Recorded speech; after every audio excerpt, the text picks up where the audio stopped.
लालू यादव ये पहला ऐसा लोकसभा है कि लालू यादव के परिवार का जो है केवल एक ही आदमी चुनाव जीतता है।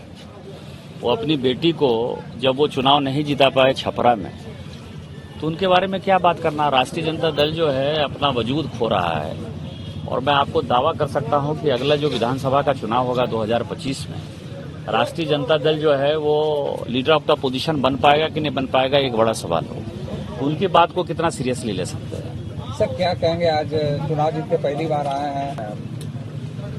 केवल 2 महीने का सवाल है, क्योंकि मैंने यहाँ जितनी बातें कही वो सारी बातें सही। मैंने कहा हेमंत सोरेन जी जेल जाएंगे, मैंने इसी दुमका में कहा हेमंत सोरेन जी जेल गए।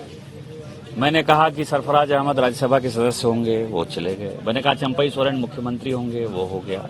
मैंने कहा चंपई सोरेन जी को कल्पना सोरेन जी जब विधायक होंगी तो हटा दी जाएंगे, वो भी हटा दी गई। फिर से जो है परिवारवाद में हेमंत सोरेन जी बन गए हैं।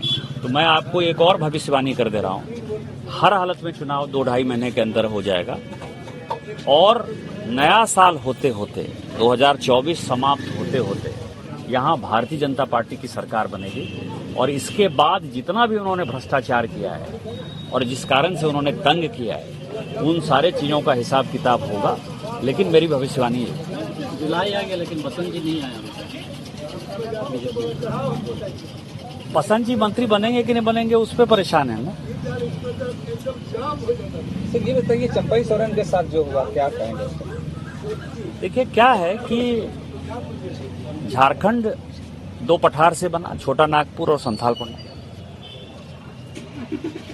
छोटा नागपुर का आदिवासी सोरेन फैमिली को लाइक नहीं करता।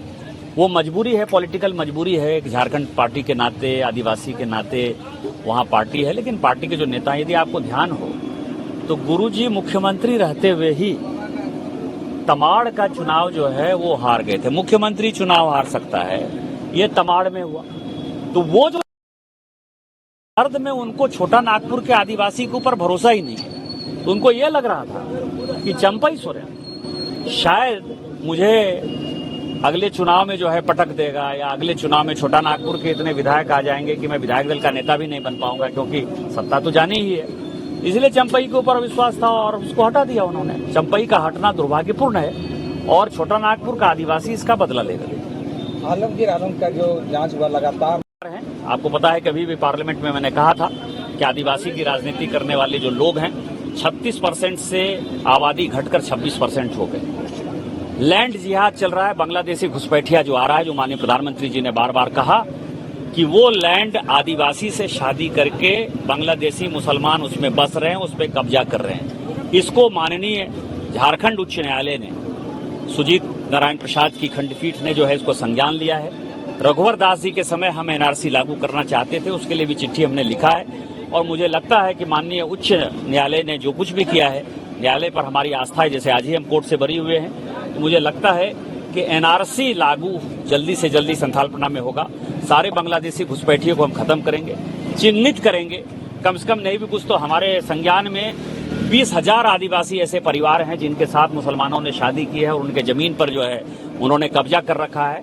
हमारा अगला मुहिम होगा कि जब हमारी सरकार बनेगी तो उन सभी बांग्लादेशी घुसपैठियों को या मुसलमानों ने जो आदिवासियों की जमीन, क्योंकि ये एसपीटी एक्ट है, आदिवासी की जमीन को आदिवासी रख सकता है, मुसलमान कैसे रख सकता है? शादी कर लिया तो वो मुसलमान की जमीन नहीं हो सकती, वो आदिवासी जमीन है। और जो मुसलमान बच्चा हो गया वो आदिवासी नहीं है। तो सारे आदिवासियों के जमीन को जो है हम फॉरफिट करेंगे, उसके परिवार को देंगे और आदिवासी के जमीन पर किसी कीमत पर कब्जा नहीं करने देंगे। ये हम कानून बनाएंगे। पूरे मामले में बाबूलाल जी ने एसआईटी की गठन की मांग की थी, क्या लगता है कि सरकार इसको गंभीरता से लेगी? अब बाबूलाल जी को ही मौका मिल जाएगा अक्टूबर नवंबर के बाद, उनको दूसरे से मांग करने की क्या आवश्यकता है?